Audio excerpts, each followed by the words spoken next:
rebaixado de classe social se você não souber do que eu tenho para te mostrar aqui hoje. Eu vou dar um exemplo de uma família. O Paulo é meu cliente. Ele chegou no meu escritório, isso já faz alguns anos, e eu também troquei os nomes, porque eu não poderia usar os nomes reais, são nomes fictícios. Mas o Paulo me procurou dizendo o seguinte: olha, papai e mamãe faleceram num trágico acidente e eu moro com eles. Nós temos um único imóvel onde eu resido e eu preciso fazer o inventário. Olha só, o que aconteceu com o Paulo? Isso aqui ninguém fala, ninguém conta. O imóvel que o Paulo residia com os pais era um imóvel que eles tinham comprado há mais de 20 anos. Lá naquela época, ele valia R$250 mil. Hoje, é um imóvel, hoje, a data de hoje que eu coloco é a data em que foi feito o inventário, isso já faz algum tempinho, né? O imóvel já estava valendo 1.500.000. Aí vamos fazer o seguinte, eu vou mostrar aqui para você alguns custos mínimos, né, que o Paulo teve com esse inventário. Ele teve que pagar, desembolsar R$80.500 de imposto, honorários do escritório, 80 mil, 7%. Esse imposto, ele é em Santa Catarina de 2 a 8, 2 a 7, vamos dizer assim, né? Nessa faixa etária de imóvel, a gente faz aí uma média aproximada aí do imposto, eu coloquei aqui em torno de 7%. Honorários, a tabela da OAB, ela diz que pode ser de 5% a 10%. Eu coloquei 7%. Eu cobro 10% normalmente, né? Cartório, R$5.000, que é um percentual ali de emolumentos, certidões e registro de imóveis também, que é um percentual sobre o valor do bem. Então, veja bem, o total de despesa que o Paulo teve para passar para o nome dele um imóvel que era do pai, da mãe, que faleceram num trágico acidente, foi de R$176 mil. Mas veja, a questão fica pior ainda. Só aí nós já temos que ele já perde 15% do seu patrimônio. Ora, 176 mil para 1.150.000.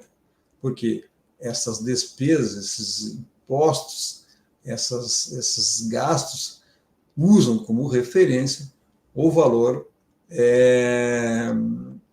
atual do bem. Qual foi a solução encontrada por Paulo?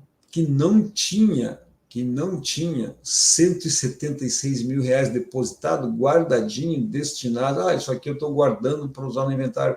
Isso é o que usualmente acontece. As pessoas não têm essa liquidez. E é aí que os problemas surgem. Vejamos. A solução do Paulo foi vender o imóvel. Você sabe que com um imóvel em processo de inventário, o mercado considera, né, para comprar, e aí são vendas que precisam ser feitas rápido, o mercado acaba aplicando um deságio, né? E foi o que aconteceu aqui. O imóvel de 1.150.000 foi vendido por 920 mil, né? E ele perdeu 20%, então ele perdeu 15%. Ele já, não é que ele perdeu, ele já tem um gasto de 15%, né? 176 mil para 1.150.000. Só que agora ele vendeu o imóvel por 920. né? Ele perdeu mais 20%. E quando ele vende esse imóvel, e ele não vai utilizar naquele período de lei para outra compra, ele tem que informar o ganho de capital. E o ganho de capital é de 15%. Né? Então, retomando as contas, imposto de 80.500, 7%, honorário de 80.500, 7%, cartório 5.000, certidões 5.000, registro de imóvel 7.000, ganho de capital de 15% sobre a venda, sobre o valor que ele aferiu, 100.500. O que era de 176 passou para 276 mil reais, porque o valor da venda foi de 920. Então, ele tem que tirar desses 920 os 176 mil de custo do inventário e mais o recolhimento do imposto referente a ganho de capital. Resultou o quê? Um saldo de 643.500, uma perda patrimonial de 500 mil reais, 44%, quase a metade. Por que a gente diz, e por que eu comecei o tema dizendo assim, ó, você pode evitar que seu filho seja rebaixado de classe social? Porque ele não vai conseguir comprar um imóvel de 1.150.000, um imóvel, padrão do imóvel que ele tinha no bairro que ele morava, que ainda que ele entregou a partir do momento em que no processo do inventário, ele fez cessão de direitos, ele recebeu esse saldo, com esse saldo ele comprou outro imóvel no valor de 640 mil, é o que ele tinha, né? Mas obviamente que não consegue comprar exatamente nesse valor. Ele teve que comprar um valor um pouco menos porque tinha outras despesas. Bom, isso o que significa? Significa que ele mudou o padrão de vida dele. Ele morava no imóvel de 1.150.000, passou a morar no imóvel de 600 mil. Isso é ser rebaixado de classe social. Isso é perder. Isso é empobrecer. Veja, neste exemplo real e muito corriqueiro, essa família, esse herdeiro, perdeu 44%. A regra é, no Brasil, a regra é, quem tem filhos e bens, quando morre, os filhos precisam fazer inventário. Pode ser um filho, não importa. Precisa fazer o inventário. Essa é a regra, ninguém escapa. Agora, a boa notícia é que tem como evitar que seus filhos sejam enquadrados nessa regra. E essa é a chave do que eu tenho para mostrar para você aqui hoje. Tem como evitar o inventário. Mas como faz isso, Moacir? Olha, realizando uma mudança de paradigma na sua vida. Você tem que mudar, você tem que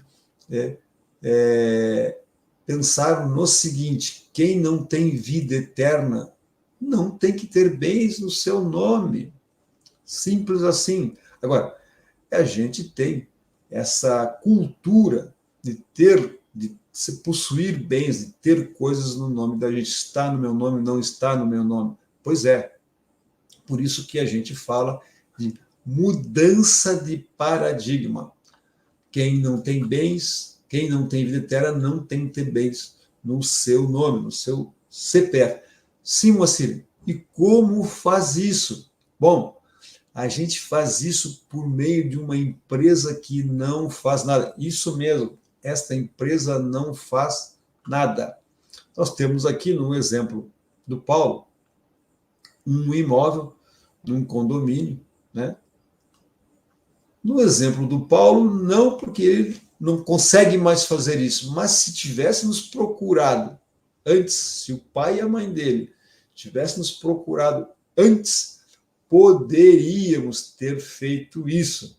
Então, o exemplo do Paulo é um exemplo de quem passou pelo inventário, mas o sistema para evitar o inventário é o seguinte: é um sistema de constituição de uma empresa, uma ou mais empresa que não faz nada. Isso mesmo, que não faz nada.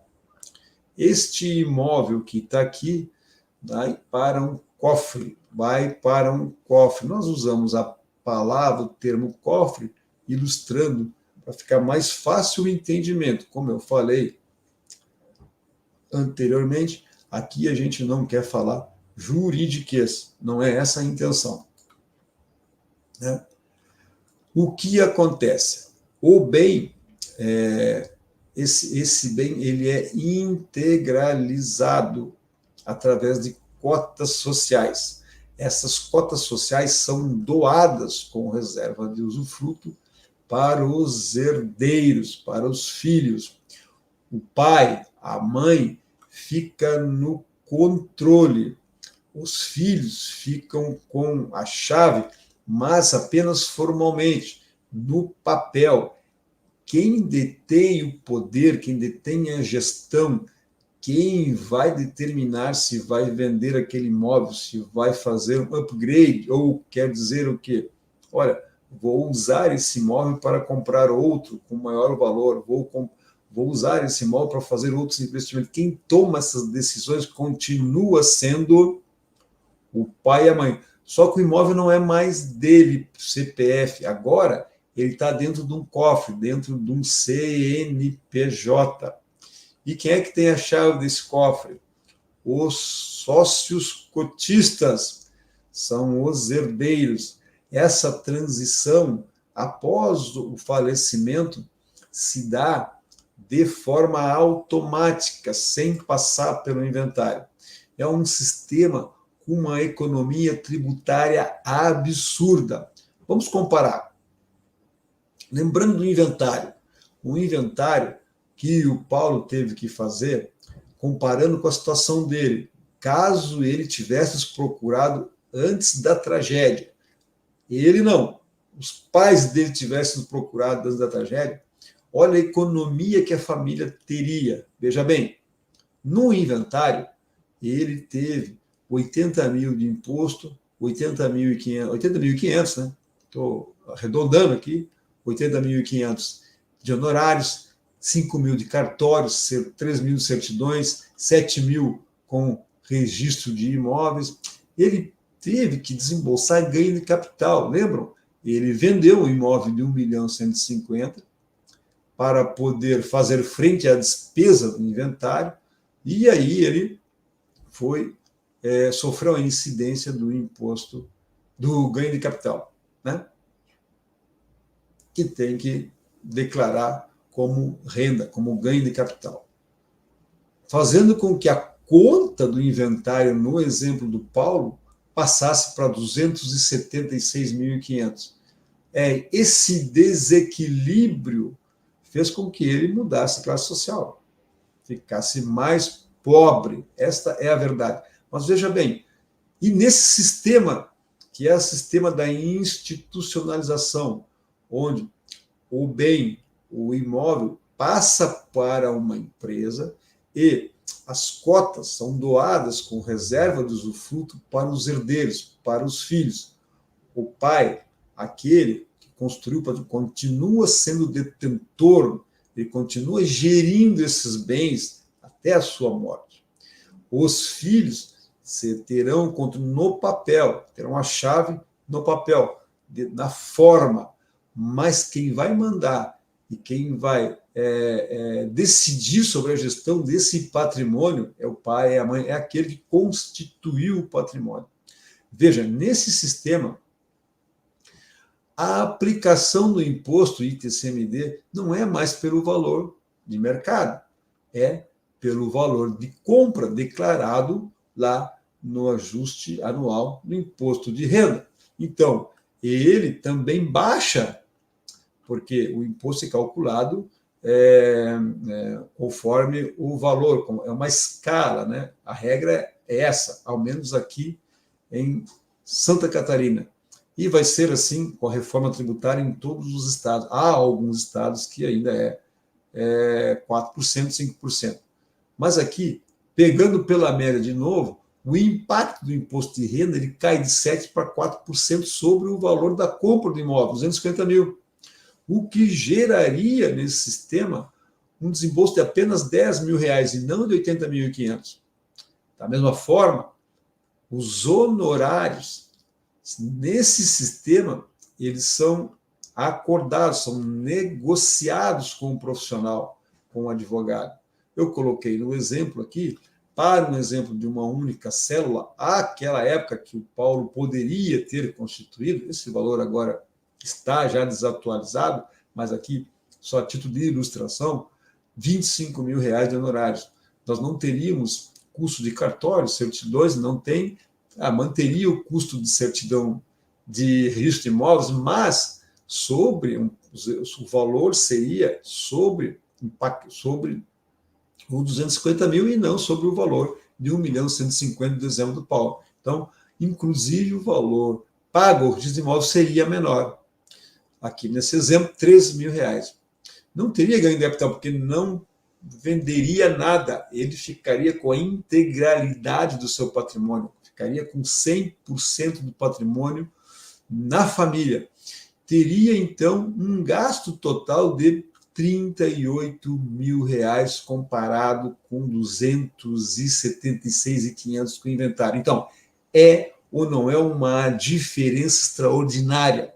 É ou não é um sistema absolutamente mais benéfico, mais econômico? E é isso que nós estamos trazendo hoje.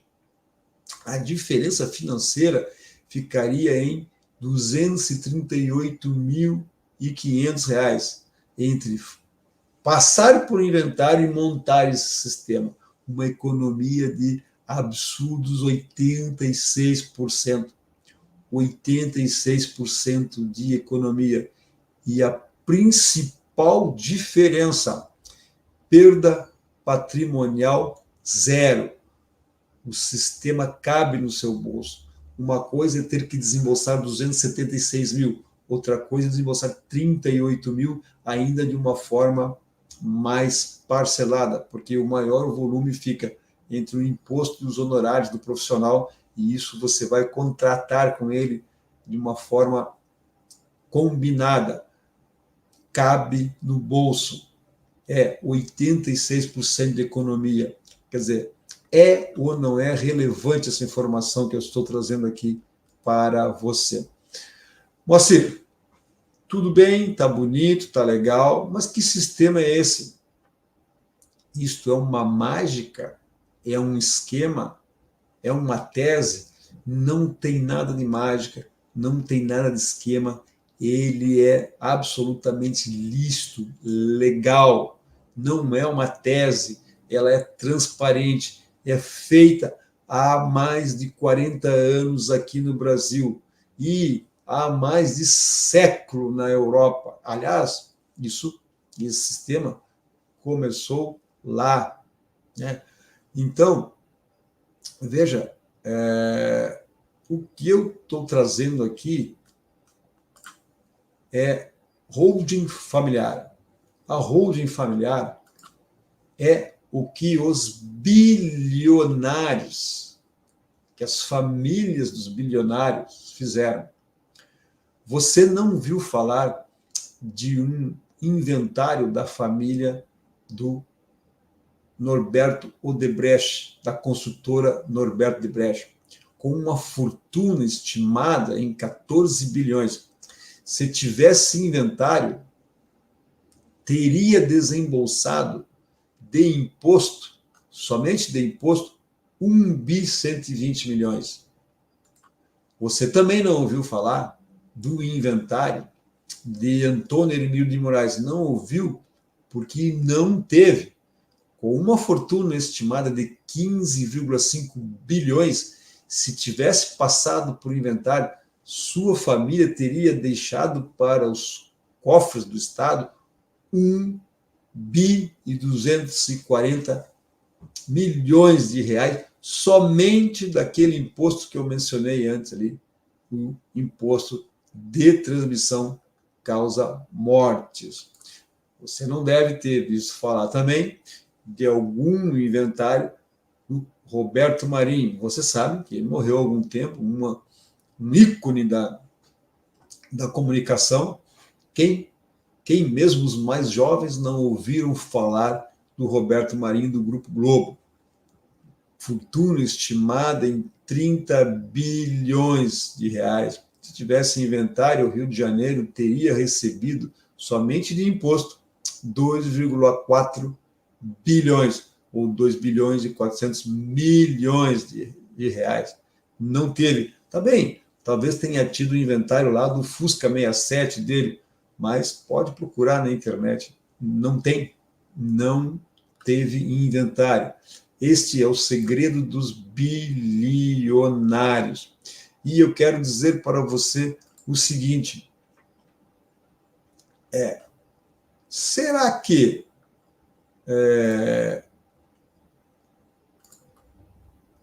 isso é só para os bilionários? Será que isso é para mim? Você deve estar se perguntando. Será que isso é para a minha família? Olha, eu quero dizer para você o seguinte: é para a sua família. Não importa se você tem 100 mil ou 100 bilhões, o impacto de um inventário ele é proporcional. Eles deixariam ou evitaram de pagar bilhões, assim como você pode evitar de pagar milhares de reais. Não importa se o seu patrimônio é de 100 mil, 1,5 milhão, 10 milhões ou 15 milhões, não importa. Bom, até aqui eu consegui, acredito, quebrar o paradigma e abrir a caixa preta do inventário.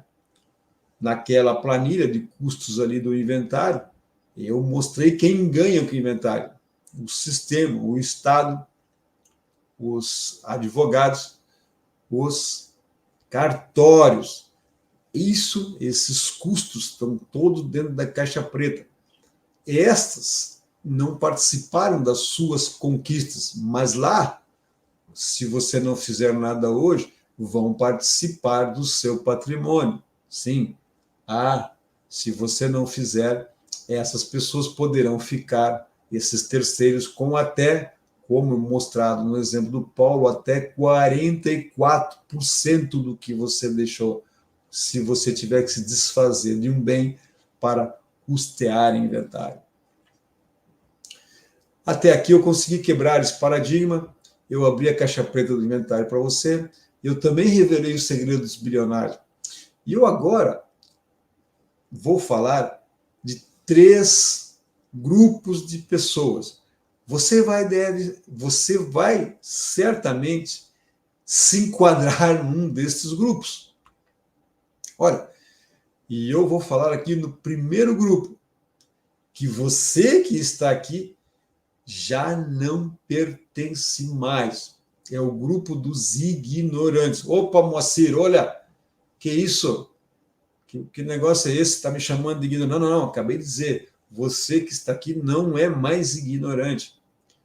Exatamente. Quem está aqui não é mais ignorante, porque acabou de receber a informação. Os ignorantes, por exemplo, vão fazer uma doação para que, porque muito provavelmente desconhece o preço, desconhece o peso, é o mesmo custo de inventário, não consegue voltar atrás, pode dar complicação. Se mudar de ideia, aí a coisa fica complicada.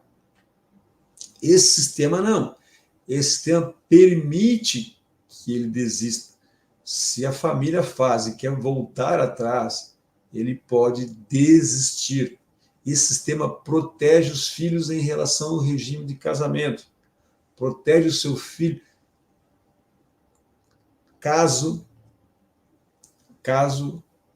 o que ninguém quer, seu filho venha falecer antes, faz com que o bem volte para você, volte para a família. Você pode vender, etc. Pode fazer qualquer coisa, pode perguntar. Na doação, não. Na doação, o filho e a esposa, genro ou nora, tem que assinar se você quiser fazer alguma alteração naquele bem doado. Quero usar aquele bem doado para comprar um bem melhor, um bem maior, vai ter que passar. Ah, mas Moacir, mas eu fiz com reserva de usufruto e está tudo bem, certo. Mas já vi caso de que o casal estava, na hora, estava litigando, na fase de separação, fase de divórcio.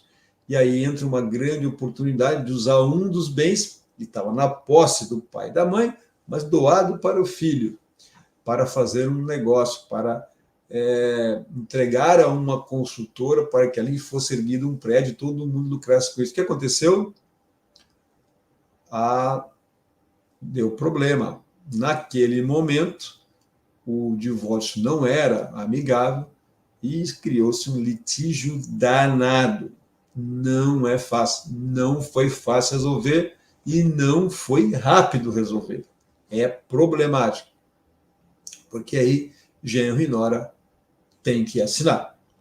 Tem gente que ainda sustenta que uma alternativa de sucessão, e realmente é uma alternativa, mas sustenta que essa alternativa é uma alternativa eficiente, que é o testamento, mas não fala dos problemas. Ela é uma alternativa simplista, arcaica, que já deveria até ter saído. Ela só é bacana em novela, em filme americano, e mesmo nos filmes americanos dá problema pra caramba. O testamento é aquilo que a gente aprende desde criança, né? Olha, deixou o testamento, vai ter contestação, vai ter problema. É o que a gente mais vê. Sem falar que o testamento pode perder sua validade, pode ser atingido pela caducidade, ou seja, muda a vida, muda a situação, a pessoa que fez o testamento não atualiza, e aí, problema. Tem gente, tem profissional que é aconselhada a fazer seguro de vida, né? Para que, com essa projeção de 10, 15, 20 anos, né, esse seguro, esse seguro que não é investimento, é um seguro, lá na frente custeie o inventário. Olha, você vai deixar um dinheiro danado, uma grana danada, para que no futuro essa grana seja destinada a terceiros, para pagar governo, para pagar cartórios. Não é a melhor hipótese e verdadeiramente é ultrapassado. E existe aí, além dos grupos dos ignorantes, aquelas pessoas que desconhecem, veja bem, não estou falando de ignorante no sentido pejorativo. Ignorante é pessoas que ignoram sobre algum tema. Eu sou ignorante sobre viagem à Lua, nunca estudei, sou ignorante sobre astronomia, não sei como é que aquele negócio funciona. Eu sou ignorante, eu tenho que confessar isso. Não é nada de pejorativo. Então, as pessoas ignorantes são aquelas pessoas que não sabem que tem uma alternativa melhor. Agora, existe o pior de todos os grupos de pessoas, que é o grupo dos procrastinadores. Esse é o pior grupo.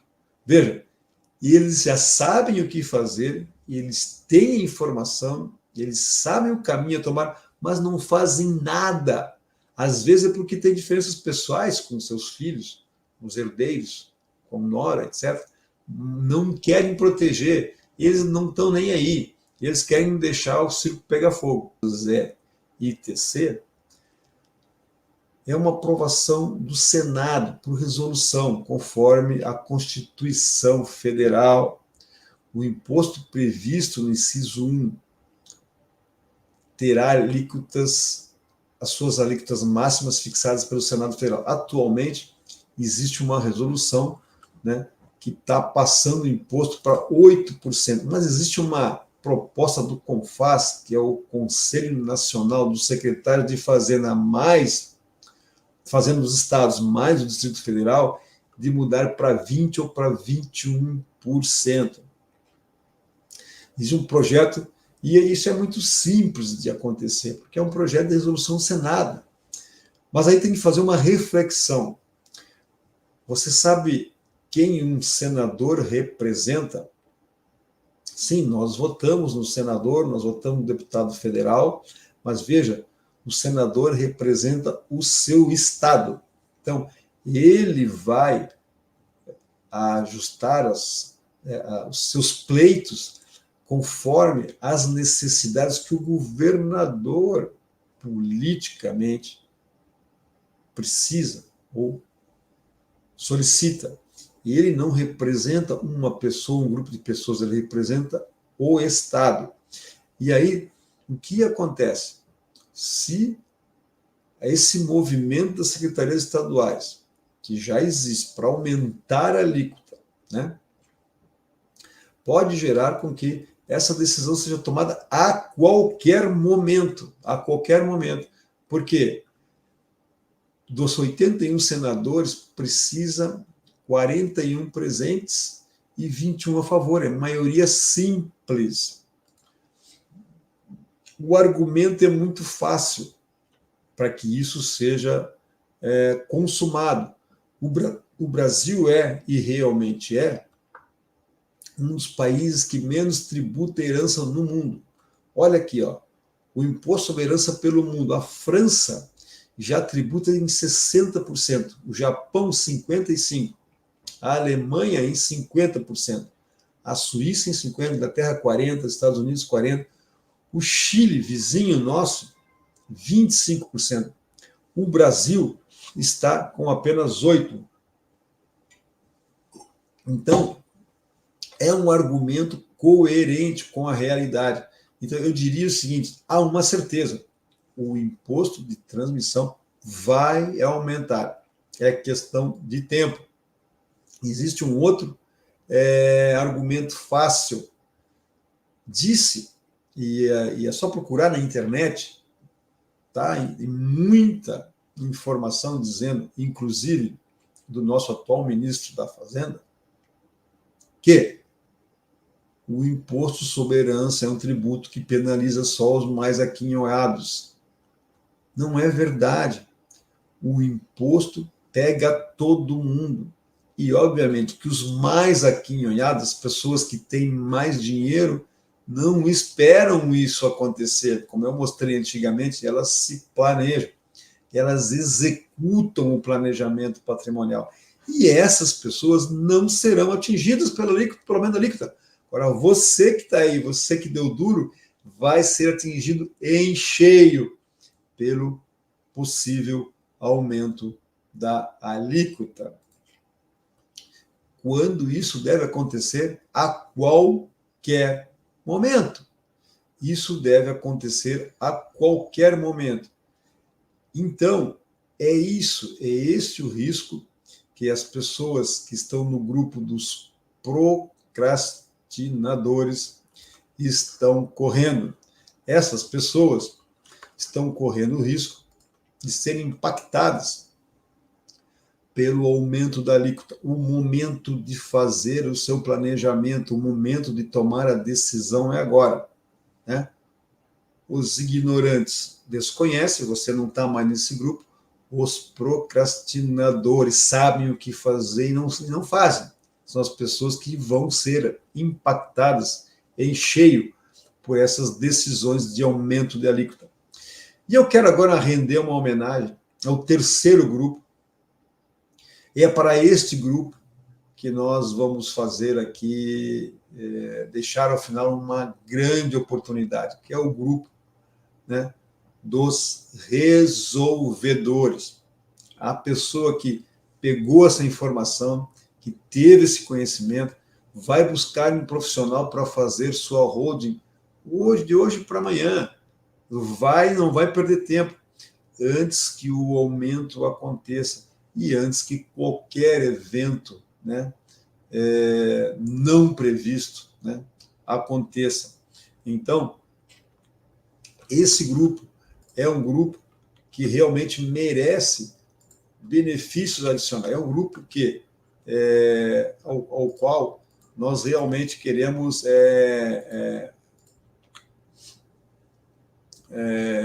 homenagear. Mas eu quero deixar bem claro uma coisa, que lá na minha palestra da semana passada eu frisei muito bem isso, né? Muito embora eu esteja dizendo que os resolvedores são aquelas pessoas que não deixam para amanhã e que vão procurar um profissional para fazer a sua holding hoje, né? No máximo nos próximos dias, né? Eu aqui, eu não posso vender nada, né? Como é que funciona isso? Não é um prato feito. Um sistema de holding, você tem que ter muito cuidado. Ele é absolutamente feito sob medida. Não existe a menor possibilidade de você comprar contratos pré-feitos na internet. Ah, olha aqui, eu tenho um kit de holding, um kit de contrato para vender. Não faça isso. Você vai aí criar um problema adicional, um problema tão grande quanto o inventário, porque depois você vai ter que contratar um especialista para corrigir o seu sistema. Muito cuidado com isso. Aqui eu quero dizer o seguinte, como é que funciona? Holding, ou planejamento patrimonial da família, ou a constituição desse planejamento através do sistema de holding. Esse sistema pode ser de uma célula, uma empresa, duas células, duas empresas, três células, três empresas, cinco células, cinco empresas, tudo. Sempre vai depender da configuração familiar, da configuração do patrimônio, e se a família, por exemplo, tem atividade empresarial. Tudo pode ficar organizado dentro de um sistema, trazendo os filhos, os herdeiros para esse sistema, tudo organizado, separado. Os contratos são estipulados, quem vai fazer o que e de que forma. Esse é o sistema. E começa como esse sistema? Começa com um passo extremamente importante, chamado seção de viabilidade. A seção de viabilidade é o primeiro pilar. São três pilares. O segundo pilar é entregue, é apresentado no final da sessão de viabilidade, que é a planta baixa do sistema da família. E o terceiro pilar é efetivamente a parte de engenharia pesada, é a parte de execução. Você não vai contratar tudo de uma vez só, até porque você só vai contratar a segunda fase se for viável. E a segunda fase vai ter um valor relativo ao seu modelo, aquilo que é para você. Não existe uma pré-fixação genérica, não. É sempre levando em conta a necessidade da família. O sistema de viabilidade, o sistema começa com uma sessão de viabilidade, e essa sessão de viabilidade, que não é uma consulta simples, é uma sessão de viabilidade que você pode trazer sua esposa, seu esposo, seu filho, sua filha, se quiser, o seu genro, sua nora. É um momento para ser ouvido. É um momento que o profissional vai apenas ouvir e fazer anotações. Não vai dar parecer, porque essa é muito importante, ele conhecer da realidade para fazer um diagnóstico. É viável ou não é viável, se tem algum outro tipo de solução. É o momento para diagnosticar se o sistema é para você ou não é. Esta é a etapa mais importante. É a etapa mais importante dos três pilares. Depois sim é que vem o croquis estruturado, que é aquele, como eu falei até aqui, comparando, né, é uma planta baixa do sistema. E depois vem a execução, trabalho de engenharia pesada para construir esse sistema. Bom, eu aqui não vendo nada, não posso, não vendo nada. Eu respeito o código de ética, né? E não posso fazer isso aqui. E também eu prometi que essa informação, que essa palestra seria totalmente gratuita, e assim é. Daqui para frente, se você ficou impactado, se você é um resolvedor, se você não é mais ignorante porque está aqui, você não é procrastinador, mas você é um resolvedor, aquela pessoa que quer fazer acontecer, aquela pessoa que ama os seus entes queridos, então esse sistema é para você. Se você quer resolver agora, então você vai ter essa oportunidade, sim. Esse serviço que eu estou falando, que é a sessão de viabilidade, você pode entrar na minha página no Instagram, ali na bio, existe um link chamado Sessão de Habilidades. Você vai ver ali que esse serviço é pago. Lá, não aqui, lá no escritório online. Tudo online. O nosso serviço é todo online. Lá no escritório você vai pagar R$ 1.750. Hoje, esse serviço, para quem tiver interesse, eu vou disponibilizar, aí não lá, mas diretamente comigo, você vai entrar no grupo que está aqui embaixo. Aqui tem um grupo do WhatsApp na descrição. Você vai acessar esse grupo do WhatsApp, né? Primeiro ponto é esse. Você vai acessar ali o link da sessão de viabilidade. Vai preencher essa sessão.